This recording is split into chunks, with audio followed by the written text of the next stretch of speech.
Kinetic engineering limited తన విద్యుత్ scooter kinetic dx ను తాజాగా ఆవిష్కరించింది.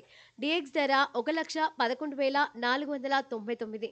ఈ విద్యుత్ స్కూటర్లు గంటకు 90 కిలోమీటర్ల వేగంతో నడుస్తాయి. ఒకసారి ఛార్జింగ్ చేస్తే 116 కిలోమీటర్లు ప్రయాణించొచ్చు. Kinetic Engineering vice chairman MD Ajinkya Firodia ఈ సందర్భంగా మాట్లాడుతూ, దశల వారీగా ఉత్పత్తి, సేల్స్ నెట్వర్క్ ను పెంచుకుంటాం.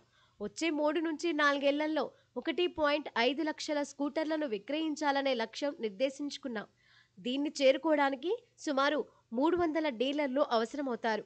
అందుకు తగ్గట్లుగానే వచ్చే 3 ఏళ్లలో 177 కోట్ల పెట్టుబడులు పెట్టబోతున్నాం. 2026 ఆగస్టు నాటికి 40,000 స్కూటర్లను ఉత్పత్తి చేయాలి అనుకుంటున్నాం. తర్వాత క్రమంగా ఉత్పత్తిని పెంచుతాం. ప్రస్తుతం 20 మంది డీలర్లను నియమించుకున్నాం. తొలి ఏడాదిలో 160 మంది డీలర్లకు చేరాలని అనుకుంటున్నామని వెల్లడించారు.